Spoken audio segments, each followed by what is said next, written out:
Hello beautiful soul! Welcome back to my channel. This is Mei Chang Ame from Japan. Kabayan Libra, this reading is for you. Maraming salamat mula sa aking subscriber, new subscriber, cross-watcher, at sa mga bagong pasok dyan. Welcome na welcome kayo sa bahay ni Ate Aimee. At maraming salamat din sa nakataba ng puso yung mga comments. No? Dahil halos lahat kayo is resonate. Comment lang mga kabayan, yung energy is nang iwan dyan. Pati pangalan nyo, binabasa ko. Makuha lang yung energy, makaresonate lang kayo sa ating reading. Siyempre, this reading is anong dapat natin expectin sa'yo, Libra, is entering new moon, May 2024. Okay? Kung gusto po na personal reading at energy nyo lang gusto makuha natin, nasa baba na po ng video na ito, how to contact me. Wow! Coin! Okay, we have the coin. The money will coming to you. Okay, mukhang papasok na ang pera sa'yo. This entering, no? Yan, papasok na. May papasok na pera sa'yo. We have the elephant. The more experience, mentally, physically, man na mangyari sa'yo, yun ang mga problema man yan na nagaganap sa buhay mo. Yan ang isa sa magpapatatag para sa'yo, no? Katatagan, yung mga experience in life mo. Siyempre, we have the new job or career. Maaring magkakaroon ng mga pagkakapirahan, new job man yan, o may gagawin kang business, o opportunity, or career man yan na papasok ang coin sa buhay mo, no? So, nakita ko dito. Ano pa po ang dapat expectin o ang i-expectin ni Libra this new moon, May 2024? The chair filled. Someone new is entering your life. Wow! Sino to? Sino ang papasok sa buhay mo? Bagong tao to o baka iba dito is pumasok na, no? Sa nakita ko dito. Maaring kaibigan mo, maaring ka magiging karelasyon mo, no? Kung ano man yan. We have the fox. Mag-ingat lang tayo kung sino man tong ge-enter na to, good or bad man ito, may tao na magliling lang pa rin sa iyo. Maaring may mga magliling lang na dahil sa pera, business man yan, no, or special someone. We have the valley, deep personal strength and peace that assure success. Kailangan mo lang nagtataga ng loob mo, no, sa nakita ko dito, at peace, make a peace, no, para magkaroon ng success sa buhay mo. Kailangan natin mag-forgive, no? Kailangan din natin palayain ang sarili natin sa mga sitwasyon na hindi na din naman nakakatulong sa atin. Ano pa po ang dapat expectin ni Libra this new moon, May 2024? Itong pagpasok ng new moon, May 2024. Ano pa po ba ang dapat expectin ni Libra? Please show me.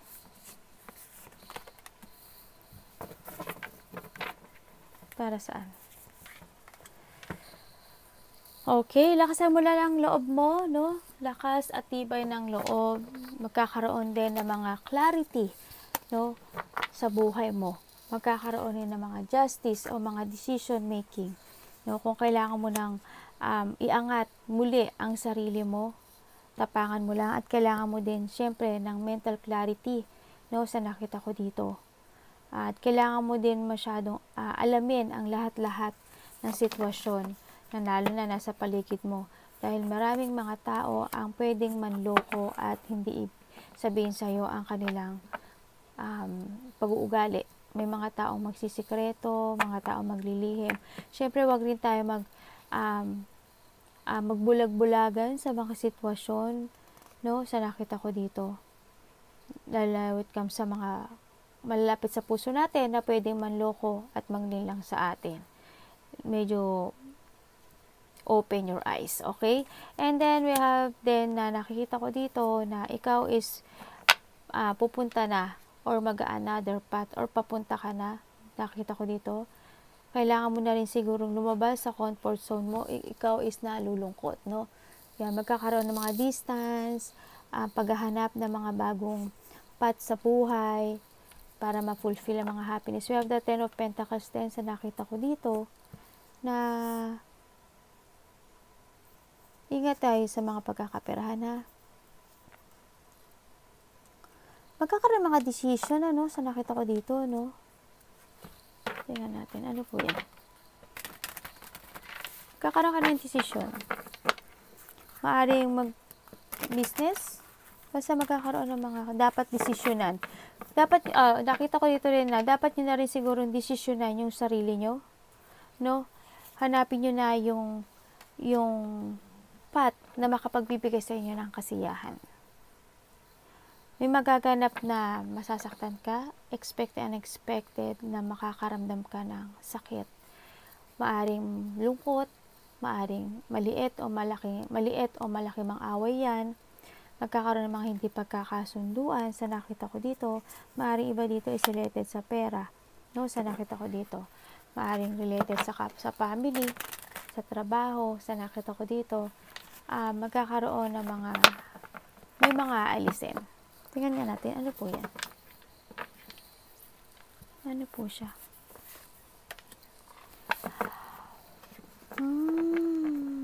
Okay.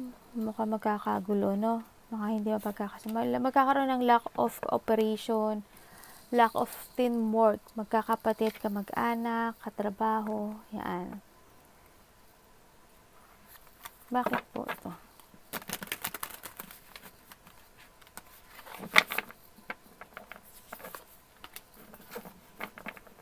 Okay. Kung ikaw isa mo problema sa pera, matatapos na, mga problema mo sa pera. Magkakaroon din ng mga forgiveness sa mga kamag-anak, no, sa nakita ko dito.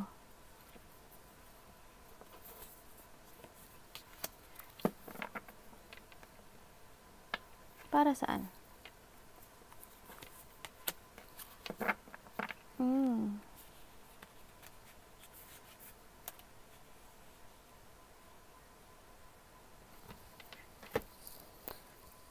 Magkakaroon ng new beginning sa buhay mo. Meron ako nakikita dito na isang tao or kapamilya o karelasyon mo man yan na itinuloy mong pamilya na gusto niya buuing muli yung relasyon na to, yung relasyon ninyo, no, sa nakita ko dito. Gusto niya uling ibalik at gusto niya uling humingi sa'yo ng isa pang pagkakataon. Kaso parang inalis o nag-put boundaries ka na dito sa tao na to. Pero humingi siya uli ng muling pagkakataon. Maaring kapamilya, dating karelasyon, no? O ano man yan sa buhay mo. Pero nakita ko dito na you are moving on na rin sa buhay mo, no? Sa nakita ko dito, parang nakatingin ka na at kinalimutan mo na rin yung nakaraan.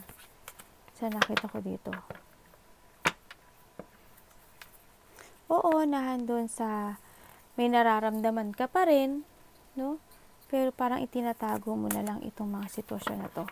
Kasi ayaw mo na rin naman din ng problema o gusto mo na rin masolusyonan yung mga sitwasyon na to. Kasi in the past, ang dami mo na rin naging problema, struggle, no? Stress sa nakita ko dito. And gusto mo nang tapusin itong mga sitwasyon na to sa buhay mo.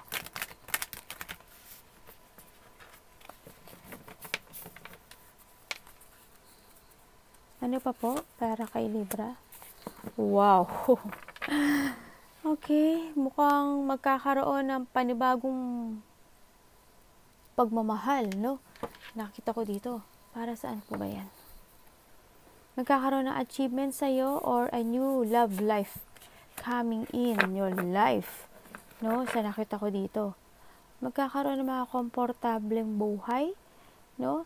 Kumbaga, nahandito yung magiging masaya ka with your own.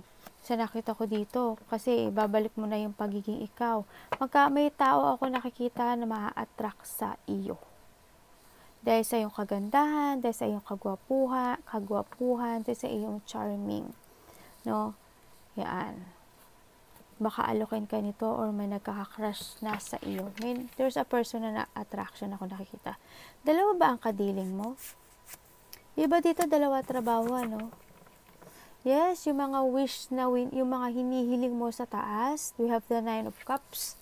no? Andito na, the fulfillment na talaga. When it comes to fulfillment, happiness, material man yan, magkakaroon mga satisfaction. Sa nakita ko dito, mukhang may mag-aalok sa, oh my God, magkakaroon, baka allocate ka dito ng kasal Wala, may kakasal ba? Baka may tao na ma-attract sa'yo, tapos alokin ka ng relationship, or baka mauwi pa to sa kasal. Sa nakita ko dito. Oh my God. Magkakaroon mga happiness, maaring, oh my God, oo nga. Totoo nga yung nakita ko. Okay, magkakaroon ng mga achievement, overflow of emotion, na masayang-masaya ka, a new beginning ng buhay mo, a fresh start, and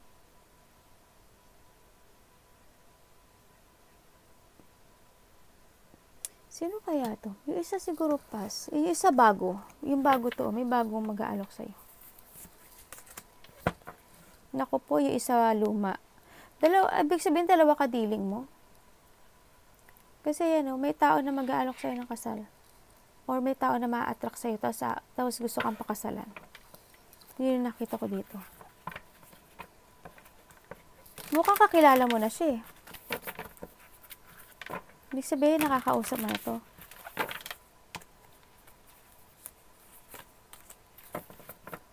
Okay, tama nga ako. Ayan na. Libra. Are you ready? Ready ka na ba sa bago mong papasukin? No? Ganda to. Kung hindi man ito sa relationship, magkakaroon ng mga gagawin mong sitwasyon na magiging masaya ka. Kung hindi man to relationship, maaring trabaho, maaring new work, new love, or maaring magpo-focus ka more sa sarili mo para magpaganda, magpapogi, ganyan. And magugustuhan mo yung resulta nito. Yan na nakita ko. Sa iba dito is a love. Sa iba dito is more on yourself. Mas mamahal mo pa more yung sarili mo, yung trabaho mo, yung mga ginagawa mo. Huwag nyo lang i-focus ito sa bagong person na makakarelasyon nyo. Pero iba dito is may makakarelasyon na bago. Okay? Arigato. Namaste. Yun ang nakikita ko sa'yo. No? Wow. Huwag kang malito sa mga mangyayari sa'yo. Ang dami mong iniisip, no? Hindi mo alam kasi ayaw mo nang masaktan if ever na may mag-alok sa'yo na bago. Arigato, namaste, God bless.